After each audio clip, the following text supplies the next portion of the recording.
मुझे ये एक लेटर मिलता है जी, रजिस्टर्ड लेटर, कि आपने स्लोवेनिया का वेनेट नहीं लिया, तो लिहाजा आपके ऊपर 300 यूरो फाइन किया जाता है। डोंट फील कंफर्टेबल कि मैं इतने अंधेरे में वहाँ जाऊँ, अगर मैंने फिर कोई मिस कर दिया तो मेरा क्या बनेगा।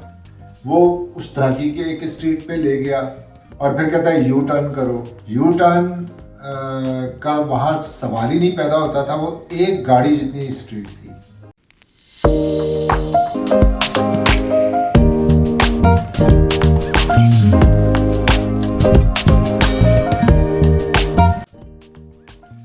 हाँ जी, अस्सलाम वालेकुम और एक नए ब्लॉग में फिर खुशामदीद।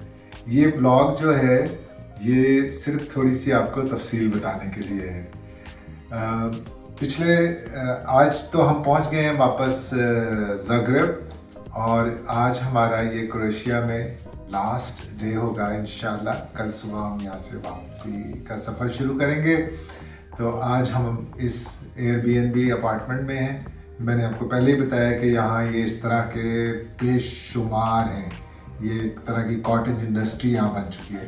तो ये हमारा अल्हम्दुलिल्लाह बेहतरीन शानदार एक अपार्टमेंट है हमारा,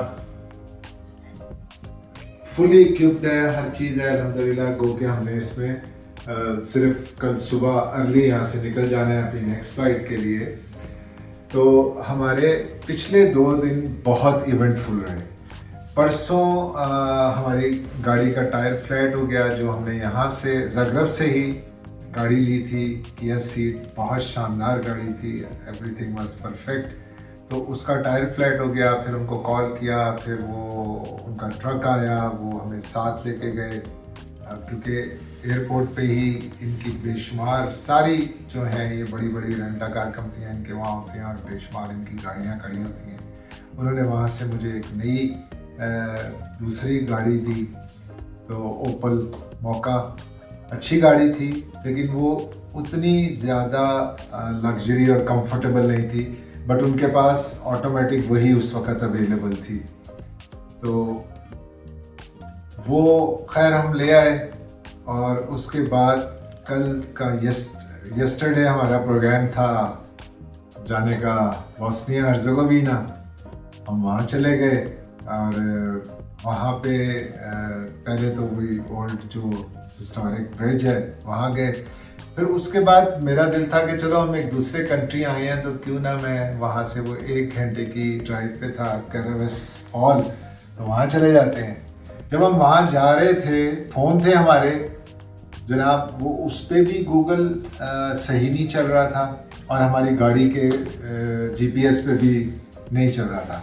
पर 3-4 जगह रुक के, मैंने गैस स्टेशन वगैरह पे रुक के और 1-2 स्टोर्स पे रुक के, तो मैं वो देखता गया और वो हम पहुंच गए। कैरावेस पहुंचे, आपको पता है वहाँ पे हमने टोटल 30 मिनट गुजारे होंगे। और फिर मैं वापसी के लिए चल पड़ा कि भाई अंधेरा होने से पहले मुझे वापस, मेरा जो प्लान था, हम अपना होटल बुक कर चुके थे। जब हम इस तरफ आ रहे थे साउथ की तरफ, तो हम ज़ादार और जो था स्प्लिट, उस वहाँ पे हम रुके थे ना, तो आपको याद होगा ज़ादार और स्प्लिट, उसके बीच में एक शहर था शबेनिक। तो इनका एस जो है उसके नीचे ये यूं करके कॉमा सा लगाते हैं, तो उसको शीन पढ़ते हैं, तो वो शबेनिक था। तो वहाँ हम होटल बुक करा चुके थे और प्लान ये था कि तकरीबन 2 घंटे की राइड हम वो कर लेंगे, शिपनिक पहुंच जाएंगे और आज सुबह हम फर्दर 3 घंटे की राइड करके तो ज़ाग्रेब पहुंच जाएंगे। टोटल ये 5-5.25 घंटे की राइड है और टोटल ये डिस्टेंस भी कोई 500 किलोमीटर है। तो वो मुस्तार से हम गए थे 1 घंटा आगे कैरावेस फॉल्स, वहाँ से वो कोई 1 घंटे की टोटल ड्राइव थी जो बॉर्डर था। तो मेरा ख्याल था कि बस बॉर्डर तक हम पहुंच जाएंगे, बॉर्डर क्रॉस कर लेंगे, उसके बाद हाईवे होगी, तो इंशाल्लाह कोई मसला नहीं होना चाहिए। लेकिन वो मसले तो, वो कहते हैं ना, मुसीबतें अकेली नहीं आती, वो मुसीबत में मुसीबत पड़ती चली गई। मतलब फ़ोन बिल्कुल डेड हो गए, डेड, बैटरीज डेड। जो मेरे पास एक बैटरी पैक है, चार्जर था, वो डेड। उसके बाद गाड़ी का जो जीपीएस था वो भी आई डोंट नो, कोई रिलायबल नहीं रहा। वो कभी इधर कभी उधर, कभी इधर कभी उधर। मैं आपको बता नहीं सकता कि कितना टफ मेरे पे टाइम आया। मतलब वो वहाँ पे बिल्कुल अंधेरा भी हो गया, और उसके बाद वो जो पतली पतली ब्रांच सड़कें होती हैं छोटी छोटी, जिनका कोई डेड एंड होती हैं, वो वहाँ पर पहाड़ों के किसी कोने में जाके 3-4 घर बने होते हैं, वहाँ लोग रह रहे हैं इस तरह। वो उस तरह की एक स्ट्रीट पे ले गया और फिर कहता है यू टर्न करो। यू टर्न का वहाँ सवाल ही नहीं पैदा होता था। वो एक गाड़ी जितनी स्ट्रीट थी, इसके अलावा पैदल चलने का नहीं था। अच्छा, अब उसमें मैं चला क्यों गया?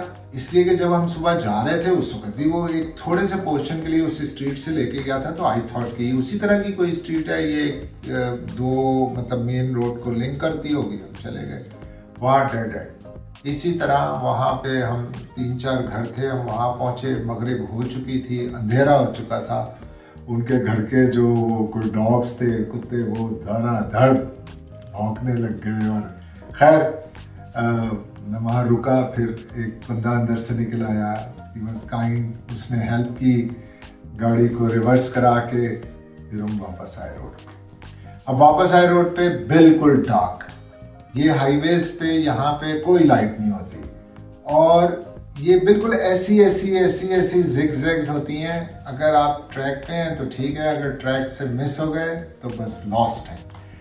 खैर, जब मैं आ गया मेन रोड पे दोबारा, आई स्टार्टेड राइडिंग, तो मैंने उसी वक्त सोच लिया कि अब मैंने क्या करना है। और वही हुआ कि थोड़ी देर बाद मुझे एक कैफ़े रेस्टोरेंट मिला, मैंने वहाँ जाके गाड़ी रोकी। तो वहाँ बल्कि अभी मैं अंदर भी नहीं गया, तो बाहर 3-4 यंग फेलो खाना खा रहे थे, खाना खा चुके थे। तो मैंने उन्हें बताया कि भाई मेरे फ़ोन डेड हो गए हैं, मैं आया था सुबह डुब्रोवनिक से यहाँ पर और सारा दिन गुजार के वापस जा रहा था, और मैंने इस तरह जाना था। तो मैंने कहा मैं चाहता हूँ कि मैं कुछ देर यहाँ रुकूँ और मैं अपने फ़ोन वोन चार्ज कर लूँ। तो खैर उनमें से एक दो को ज़रा टूटी फूटी इंग्लिश आती थी, बट एक को बहुत अच्छी तरह। तो वो उसने कहा कोई इशू नहीं है, तुम जितनी देर तक बैठना चाहें आप लोग बैठ सकते हैं, आप हमारे गेस्ट हैं, मैं यहाँ का लोकल हूँ। उसने जो कैफ़े रेस्टोरेंट्स था उनमें उनके लोगों को बताया, तो वो दोनों भी वहाँ, एक लड़का और एक लड़की रिसेप्शन पे थे, बहुत ही काइंड और बहुत केयरिंग। तो खैर वहाँ पर हमने अपने फ़ोन चार्ज करना शुरू किए। लाइक उस वक्त कोई, मैंने बताया कि वो 8:30 हो चुके थे, और बिल्कुल ऐसा था अगर कहीं लाइट नहीं है तो वहाँ फिर ऐसा है जैसे कब्र का अंधेरा है। तो खैर, लेकिन वो तो फिर हम रेस्टोरेंट में बैठे, तो वो बेचारे बल्कि बार बार पूछ रहे थे कुछ खा लें पी लें। तो हम चूँकि खाना हम खा चुके थे थोड़ी देर पहले, तो हमने कहा कि नहीं कुछ नहीं, बस पानी पी लिया। तो उसके बाद वहाँ पर वो हम कोई 2 घंटे रहे। लेकिन एक तो हमने अपना रात का वो जो स्टे था शिवनिक पहुँचने का, वो मिस किया। हमारा होटल ऑलरेडी बुक था, वो गया। उसके बाद फिर उन्होंने हमें बताया कि यहाँ से मतलब वही 45-50 मिनट है बॉर्डर, जो बोस्निया और क्रोएशिया बॉर्डर है। और अगर मतलब मैंने उन्हें कहा, मैं आई डोंट फील कंफर्टेबल कि मैं इतने अंधेरे में वहाँ जाऊँ, अगर मैंने फिर कोई मिस कर दिया तो मेरा क्या बनेगा। तो ये एक टाउन है, that is a nice town, छोटा सा टाउन, और उसमें काफ़ी सारे होटल हैं। तो वहाँ पे कोई उनका बड़ा ख़ास एक कोई क्रिश्चियंस का चर्च भी है, तो आयरलैंड से और ये लोग बहुत आते हैं वहाँ पर। तो उन्होंने कहा कि हम आपको वहाँ तक पहुँचा देते हैं, आप वहाँ पर होटल बुक कर लो, हम 11 बजे तक खुले हैं, 11 बजे तक आप बैठो। और उसके बाद इसी तरह हुआ कि कोई तकरीबन 11 बजे के करीब, पौने 11 बजे आई थिंक, तो वो उन्होंने हमें लीड किया। और ताकि उन्होंने वहाँ तक नहीं जाना था, उनका अपना टाउन से कोई 10 मिनट पहले था, लेकिन उन्होंने वो 20-25 मिनट तक हमें लीड किया। और वहाँ पे मैंने होटल वहीं बैठे बैठे बुक कर लिया booking.com से। बहुत अच्छा कंफर्टेबल होटल था वो भी, जैसे ये ब्रेकफास्ट भी था उसमें इंक्लूडेड। तो अल्हम्दुलिल्लाह हम वहाँ पहुँचे। मीनवाइल मेरे बच्चे भी परेशान थे। उन्होंने खैर हमारा चूँकि हमने फ़ौरन ही चार्ज कर लिए थे फ़ोन, तो हमने उनको भी अपडेट कर दिया कि आप लोग परेशान ना हो, हम लोग बिल्कुल सेफ़ हैं। तो उसके बाद हम लोग वहाँ पहुँचे, रात को देर हो गई थी, 11 बज गए थे। और उसके बाद फिर हमने चेक इन किया। और चेक इन किया था, वहाँ पे काउंटर पे चाबी रखी हुई थी, मेरा नाम लिखा हुआ था और लिखा हुआ था कि ये आपकी चाबी है, आप जाएं, आपका ये कमरा है। तो there was nobody at the counter, क्योंकि इतनी देर में वहाँ कोई होता नहीं है, ना कोई इतनी देर में चेक इन के लिए आता है। तो फिर हम कमरे में आए, अपना नमाज पढ़ी, अल्लाह का शुक्र किया, और उसके बाद दोबारा कंप्लीट चार्ज पे लगाया, सारा कुछ चार्ज किया। और उसके बाद अल्हम्दुलिल्लाह आराम किया, सुबह उठे, फटाफट रेडी हुए, ब्रेकफास्ट किया। अब आप ये देखें कि जो ड्राइव मैंने पूरे 500 किलोमीटर की ड्राइव थी, जो मैंने 2 पोर्शन में प्लान किया था कि मैं रात को 2 घंटे कर लूँगा और फिर 3 घंटे बचेगी, आराम से कंफर्टेबल होके पहुँचूँगा, क्योंकि 3 बजे मैंने अपनी गाड़ी जो है वो वापस करनी थी। 3 बजे ही ली थी, आफ्टरनून में 3 बजे ही वापस करनी थी, उसका टाइम था। खैर अल्हम्दुलिल्लाह मैंने ज़िंदगी में पहली दफ़ा मतलब एक ही गो में 500 किलोमीटर गाड़ी चलाई होगी। बट चूँकि हम मेन हाईवे से आ रहे थे, वो कोस्टल हाईवे नहीं थी, तो माशाल्लाह बहुत अच्छी बनी हुई हाईवे थी, ज़बरदस्त। सिर्फ हमने यानी 3-4 ब्रेक्स किए, 2 दफ़ा मैंने गैस डलवाई गाड़ी में, 2 दफ़ा इसलिए डलवाई कि गैस हम पेट्रोल को ही कहते हैं, तो दूसरी दफ़ा इसलिए डलवाई कि वो आपने फुल टैंक लेना होता है, फुल टैंक देना होता है गाड़ी का, वो दूसरी दफ़ा वो डलवाई। और 1-2 दफ़ा हमने कॉफ़ी ब्रेक किया, वॉशरूम ब्रेक किया, वो 5-5 मिनट के किए। एंड मतलब मैंने जो 8:30 बजे मैं वहाँ से होटल से निकला था, तो मैं 3 बजे वापस करनी थी, लेकिन मैं 2 बजे वहाँ पहुँच गया अल्हम्दुलिल्लाह। तो मतलब मैंने आपको ये स्टोरी 5 मिनट में सुनाने की कोशिश की है, लेकिन मतलब मैं इसको इस तरह लफ्ज़ों में एक्सप्लेन नहीं कर सकता। और आप कहेंगे कि मैं ज़ाहिर है जितनी मुझे उस वक़्त मतलब ये सारी एक्टिविटी हुई और ये सारा कुछ हुआ, तो इसको इतनी होश नहीं थी कि हम इसको, क्योंकि वो हमारा गोप्रो भी ऑफ हो चुका था पहले दिन, फ़ोन डेड हो चुके थे। फिर जब हमने उनको कुछ वहाँ कैफ़े पे और फिर कुछ आके होटल में कर लिया था, तो फिर जाहिर है, और फिर सुबह भी हमने कोई बहुत खूबसूरत रास्ता था, इतना उम्दा रास्ता है ये सारा कि मतलब मैं खुद हैरान हुआ कि मैंने 3-3 घंटे की तो ड्राइव की है एक गो में। कनाडा में एडमिंटन से कैलगरी तक, कैलगरी से एडमिंटन तक 3 घंटे की ड्राइव है, वो मैंने की है, वही बीच में 5-10 मिनट की ब्रेक के साथ। लेकिन 5 घंटे, अब सूरत हाल बिल्कुल ऐसे ही थी, यानी ये समझ लें आप जैसे कराची से जद्दा की फ़्लाइट होती है ना 4 घंटे की, तो यही सूरत हाल है। क्योंकि ये सारा वैसे सब हिली एरिया है, बीच में फ्लैट है लेकिन सब हिली एरिया है, तो आपको ऐसे ही फील होता है कि आप हाइट पे हैं और फिर आप नीचे जा रहे हैं, हाइट पे हैं, नीचे जा रहे हैं, तो आपके कान भी बंद हो रहे थे, सर भी घूम रहा होता है। बट स्टिल अदरवाइज़ बहुत अच्छी है, कोई इतना ज़्यादा रश नहीं था। वहाँ से शुरू की, जब यहाँ एंड किया तो 32 यूरोज़ उसका टोल टैक्स दिया है। 32 यूरोज़ इज़ लाइक $30, मेरा ख्याल है अराउंड $, ये सिर्फ टोल टैक्स दिया, क्योंकि 500 किलोमीटर की पूरी राइड थी। एयरपोर्ट के पास आके एग्जिट लिया, एयरपोर्ट पे जाके उनको गाड़ी दी, खैर अल्हम्दुलिल्लाह। तो ये है कि आज हमारा यहाँ रात को क़याम है, और सुबह इंशाल्लाह, चूँकि मेरा टर्किश एयर का टिकट है, तो मैंने यहाँ से सुबह इंशाल्लाह इस्तांबुल जाऊँगा, फिर इस्तांबुल से इंशाल्लाह कनाडा की वापसी की फ़्लाइट है, वो भी लंबी लंबी सारी फ़्लाइटें हैं, यानी कनाडा की भी बहुत लंबी फ़्लाइट है, फिर टोरंटो से मेरी आगे फ़्लाइट बहुत लंबी है। तो खैर ये मैंने कहा आपसे शेयर करूं। अदरवाइज मैं आपको बताऊं कोई, यानी इसको मैं नेगेटिव उसमें नहीं बता रहा, ये एक एक्सपीरियंस हुआ है चीज़ों का कि बैकअप और रखना चाहिए, यानी इसमें कोई कोताही नहीं होनी चाहिए। अच्छा, फ़ोन की बैटरी यूजुअली इतनी देर में डेड होती नहीं है, लेकिन जब आप सारा दिन उस पर जीपीएस यूज़ करते हो तो वो डबल उसका यूज़ हो जाता है।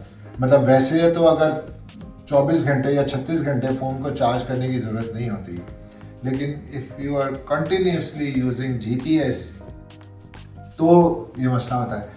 और ये ज़्यादा मसला इसलिए हुआ कि किया सीट की जीपीएस वाज परफेक्ट, तो ये जो था इसका जीपीएस जो था वो रिलायबल नहीं था। अब क्यों नहीं था, या मुझे एक डाउट और है, वो डाउट ये है कि if we are here in Croatia की गाड़ी थी, क्रोएशिया का जीपीएस था, तो शायद कोई वजह थी, क्योंकि ये गूगल मैप तो नहीं है, ये तो उनके कोई पार्टनर की तरह होते हैं ना ये सारे, तो आई डोंट नो ये वजह थी, क्योंकि बोस्निया के साथ इनके कोई बहुत अच्छे टर्म नहीं हैं। इन्हीं लोगों ने काफ़ी सारे बोस्नियन मुसलमानों को शहीद किया था, और मेरा बड़ा दिल था कि मैं उस शहर में भी जाता, लेकिन वो वहाँ से काफ़ी ज़्यादा दूर था, तो जहाँ पर कोई इन्होंने 8,000 लोगों को चंद दिनों में शहीद किया था, और वहाँ पे बहुत बड़ी सिमेट्री है।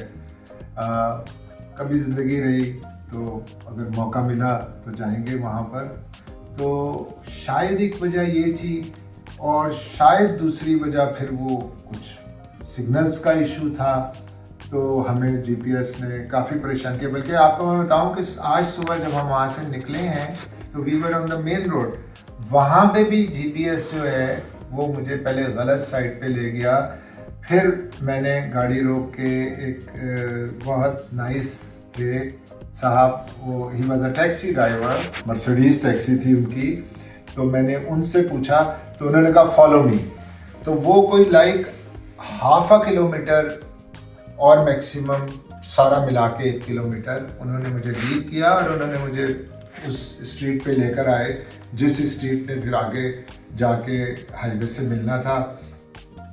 और जैसे कि मैंने बताया था, जाते हुए जब हम गए थे, तो जब हम क्रोएशिया से बोस्निया में एंटर हुए थे तो कोई चेक पोस्ट नहीं थी, लेकिन वापसी पे उनकी एक चेक पोस्ट थी, बट उन्होंने ना पासपोर्ट स्टैम्प किया ना कुछ किया।